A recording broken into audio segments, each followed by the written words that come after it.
வணக்கம் மக்களே, இது ஆச்சரியங்களின் அணிவகுப்பு 12 டக்கர். வினோதமான உயிரினங்களுக்கு இந்த உலகத்துல பஞ்சமே இல்ல. அப்படி ஒரு உயிரினம் தான் மயில் சிலந்தி, அதாவது பீகாக் ஸ்பைடர். அதை பத்தின 12 டக்கரான தகவல்கள் உங்களுக்காக. சிலந்தினாலே சாதாரணமா எல்லாருக்கும் பாத்தீங்கன்னா பிடிக்காது, அருவருப்பா இருக்கும். ஆனா இந்த மயில் சிலந்தியை பார்த்தா நமக்கு பிடிச்சிரும். ஏன்னா அவ்வளவு அழகா இருக்கும். பாக்குறதுக்கு காட்டு சிலந்தி மாதிரி சாம்பல் கலர்ல இருக்கும். ஆனா இதோட தலைக்கு மேல பாத்தீங்கன்னா அழகா கலர்ஃபுல்லா கொடை வச்ச மாதிரி இருக்கும். அது மாதிரிதாங்க சாதாரணமா இருக்கிற சில விஷயத்தெல்லாம் பட்டி பார்த்து திங்கரிங் பண்ணி அழகா மாத்திடுறாங்க. இந்த உலகத்துல 6000க்கும் அதிகமான வெரைட்டியில சிலந்தி வகைகள் இருக்கு. ஆனாலுமே இந்த பீஸ் ரொம்ப ரொம்ப ரேர் பீஸ்.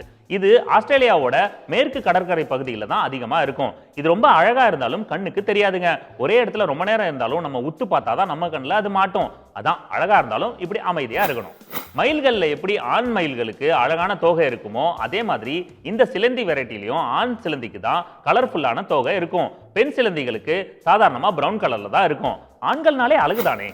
இந்த சிலந்தி வகைகள் அதிகபட்சமா 4 மில்லிமீட்டர் அளவு தான் வளரும். அதாவது குறிப்பா சொல்லணும்னா நம்ம கட்டவரல்ல இருக்கிற நகத்துல ஒரு பங்கு தான் அது வளரும். அதனால இது ஈஸியா கண்ணுக்கு தெரியாது. ஆனா மத்த சிலந்தி மாதிரி இது வேகமா ஓடும், தாவும், எல்லாமே பண்ணும். குறிப்பா இதோட ஸ்பெஷாலிட்டி என்னன்னா மத்த சிலந்தியை விட இதோட கண் பார்வை ரொம்ப ஷார்ப்பு.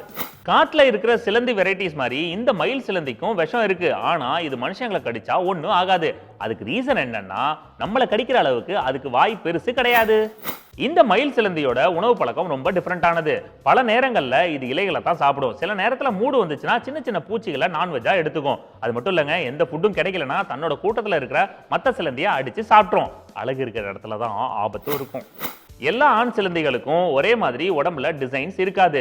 ஒரு சில சிலந்திகளுக்கு பாத்தீங்கன்னா கலர் நீளமான கோடுகளா இருக்கும். ஒரு சில சிலந்திகளுக்கு புள்ளி வச்ச மாதிரி, இன்னும் சில இதுகளுக்கு கோலம் போட்ட மாதிரி நூத்துக்கணக்கான வெரைட்டிஸ்ல நிறைய டிசைன்கள் இருக்கும். இதுல என்ன ஸ்பெஷலான விஷயம் அப்படின்னா அந்த கலர்ஸும் அந்த டிசைனும் எதுக்கு யூஸ் ஆகுதுன்னு கேட்டா அதிர்ச்சி ஆவீங்க. ஆண் சிலந்திகள் தங்களோட பெண் இணையை இம்ப்ரெஸ் பண்றதுக்காக தங்கள்கிட்ட இருக்கிற கலர்ஸை யூஸ் பண்ணும். அதாவது தான் முதுகுல இருக்கிற கலர்ஸை இன்னும் பிரைட் ஆக்கிக்கிட்டு பெண் சிலந்திகளுக்கு முன்னாடி டான்ஸ் ஆடி இம்ப்ரெஸ் பண்ணும். அதுல பெரிய ஆபத்தும் இருக்கு. நான் வேணா ஒரு சின்ன டான்ஸ் போட்டு காட்டவா? இனப்பெருக்க காலகட்டத்தில் ஆண் சிலந்திகளோட உடம்புல ஒருவித வேதிப்பொருள் உருவாகும். அந்த வேதிப்பொருளை அப்படியே தான் முதுகுக்கு மேல இருக்கிற கலர் மேல அழகா பரப்பிடுங்க. அது என்ன பண்ணும்னா அந்த கலர்ஸை இன்னும் ஹைலைட் ஆக்கி காட்டும். அந்த நேரத்துல ஆண் சிலந்திகள் தங்களோட முன்னங்கால்களை ரெண்டுத்தையும் உயர்த்தி கை தட்டும். அப்புறமே சைடு வாக்குல நவுந்து எல்லா கைகளையும் கட்டி டான்ஸ் ஆட ஆரம்பிக்கும். இதை பார்த்த பெண் சிலந்திகள் இம்ப்ரெஸ் ஆகி வாவ் அப்படின்னு சொல்லி சிக்னல் கொடுத்துரும். இம்ப்ரெஸ் பண்றதுக்காக என்னென்ன வேலைகள் பார்க்க வேண்டியிருக்கு. ஆண் சிலந்திகள் ஆடுற டான்ஸ், அந்த சிலந்திகளோட உடம்புல இருக்கிற அந்த கலர்ஸோட க்ளோ, இது எல்லாத்தையும் பெண் சிலந்திகள் உன்னிப்பா கவனிச்சிட்டு இருக்கும்.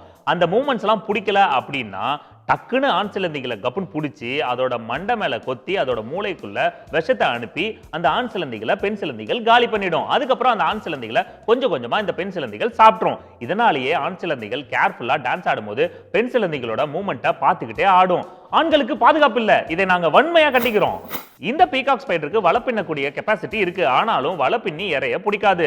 இறை தான் கிட்ட வர வரைக்கும் வெயிட் பண்ணி அது வந்ததும் கப்புன்னு பிடிச்சி சாப்பிட்ரும். இந்த சிலந்திகள் 200 மில்லிமீட்டர் உயரம் வரைக்கும் தாவும். இந்த மயில் சிலந்திகளுக்கு காதுகள் கிடையாது. இருந்தாலுமே அதோட கால்கள்ல இருக்கிற ரோமத்தோட எட்ஜில் பாத்தீங்கன்னா ரேடார்ஸ் இருக்கு. அதை வச்சு எவ்வளவு தூரத்துல ஒலிகள் கேட்டாலும் அதை ரிசீவ் பண்ணி தனக்குள்ள எடுத்துக்கிட்டு அது என்ன சத்தம் அப்படிங்கறத கண்டுபிடிச்சிரும். ஓகே மக்களே, மீண்டும் சந்திப்போம். இது ஆச்சரியங்களின் அணிவகுப்பு 12 டக்கர் வித் மீ, உங்கள் துரைராஜ் ஜெயசீலன்.